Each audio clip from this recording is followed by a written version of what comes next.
Hi, I'm Miss Michelle, Youth Technician with the Carlton, Newport, and South Rockwood Libraries.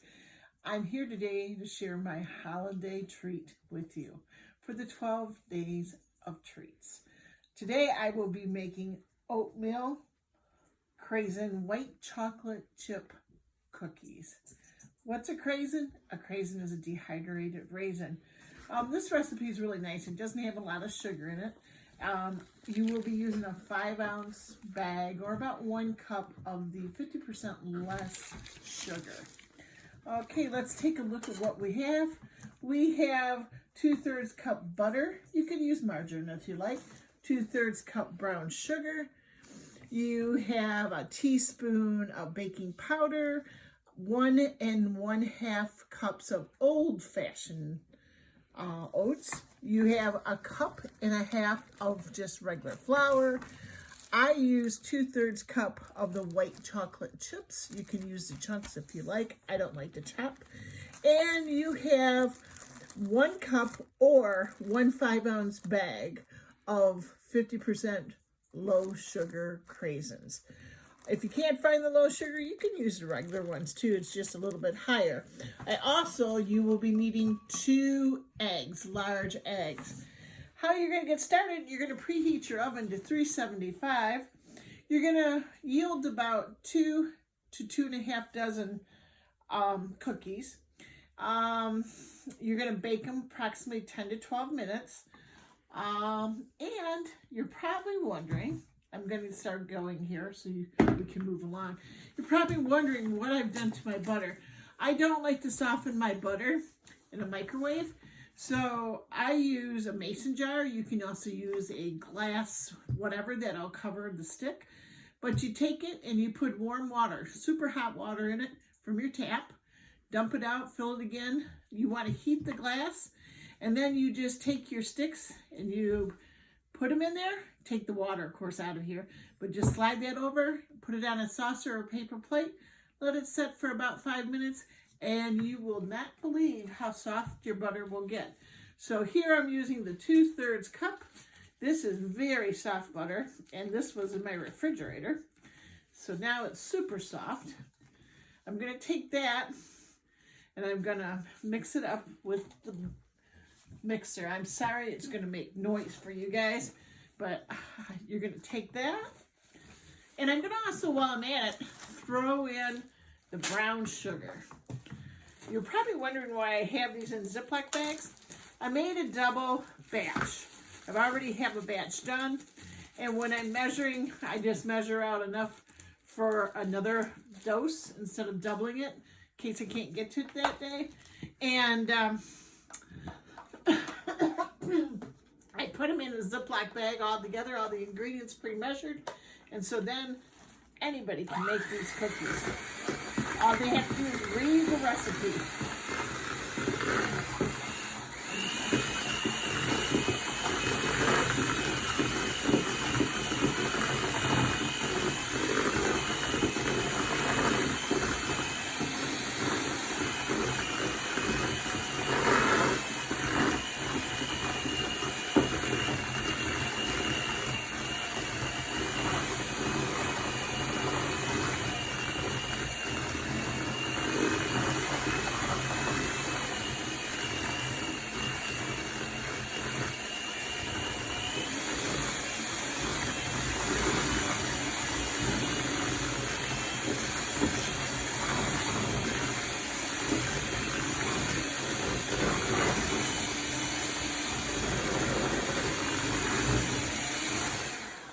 Having things pre-mixed and pre-measured, it makes it a lot easier. Next, I'm going to add my eggs. I'm going to take them out of here, put that there, and I'm going to crack one at a time and mix one at a time. I don't like to do my eggs over my batter because, well, not sure. Sometimes bad eggs get in there and you've ruined your whole batter. So I just use a very simple little custard dish. And I just put them in that.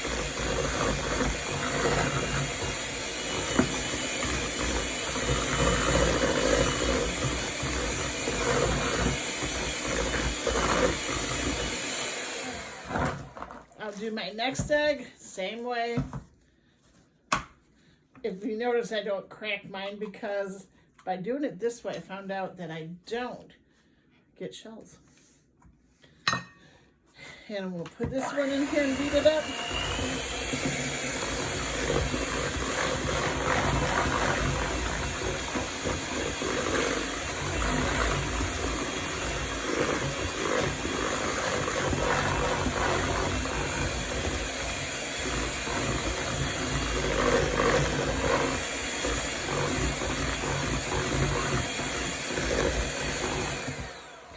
If you notice, one ingredient that's usually in cookies that is not in this one is there's no vanilla. That's because you have enough sweetness with the cranberries. Okay, that's what you're looking at right now. So now we're going to grab the bag of oats. And I also put in that bag of oats the teaspoon of baking soda and also the salt. A half a teaspoon of salt. These are the old-fashioned oats. Do not use the minute oats. That will not do well with these.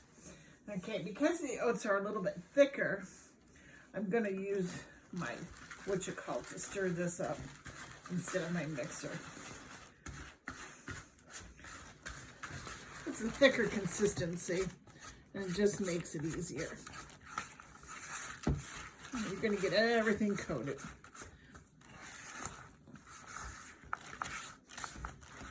Okay, that looks pretty good.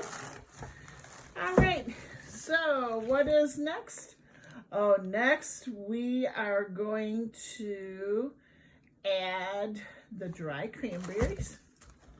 Oh, I forgot the flour. Sorry, didn't see it sitting there. Now I'm going to add the flour.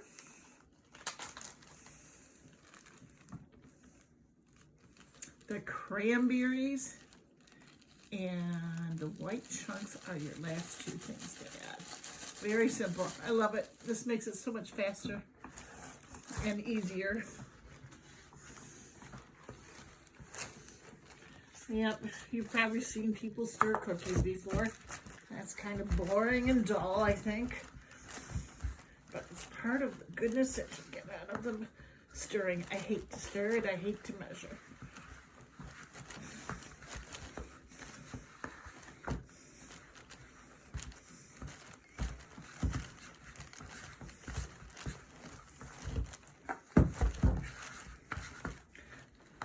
Good one to do with the kids. You can do a little bit of STEM training with them.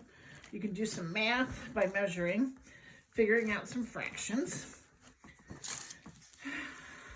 And it's kind of like a chemistry thing because there's reactions with everything in this dough.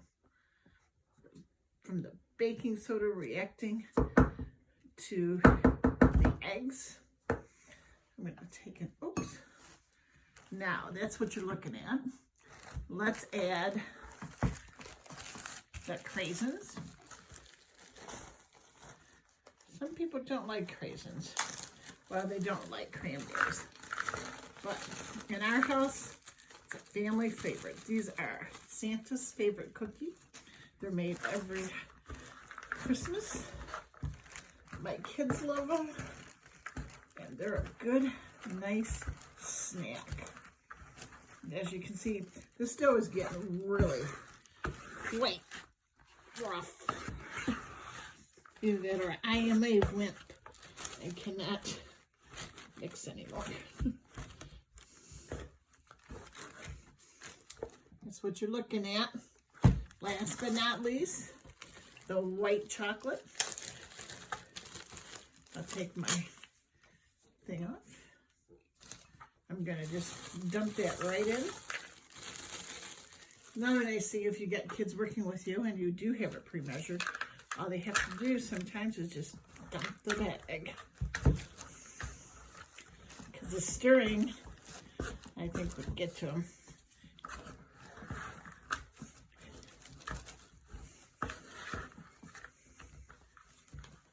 Okay. Give that a crank. Okay, that's what we look like. If you don't have one of these, it's okay. You can use a teaspoon or a tablespoon, depending on what size cookie you want. But I will tell you, I'm glad I purchased one of these, bought it at just a local store. They might even have them at the dollar store now. But I really am grateful because then my cookies come out standard. Move my recipe over here. Oh yeah, that's how I can do. I have an ungreased cookie sheet. And this is the handy gadget that I love. I'm going to move this over here. Here, you're just going to take and go in there. And I kind of drag it across the bottom here. The side, just to get my cookies all around the same size. And I like that. The cooking time then stays good. You don't have some that brown ahead of the others because it's a standard size. I do have a bigger cookie sheet. I would be here for days if I used this one. I just did it for the demo. Let's see. So that's what I'm going to do is fill up the cookie sheet. We will pop these in the oven. Like I said, 10 to 12 minutes. You're going to watch them until they get golden brown. Do not let these get too gold because it dries them out because of the oats. I kind of like mine light golden. So I'm going to have somebody put those in the oven. And I have a sample of what they're going to look like when they're done. So we're getting ready for Santa. We'll get his glass of milk ready and we'll get his cookies too. Should I show what they look like inside? Sure. Hang on a second. Thanks for joining me. I hope you enjoy it. I know Santa does, and I know my family does too. Happy holidays.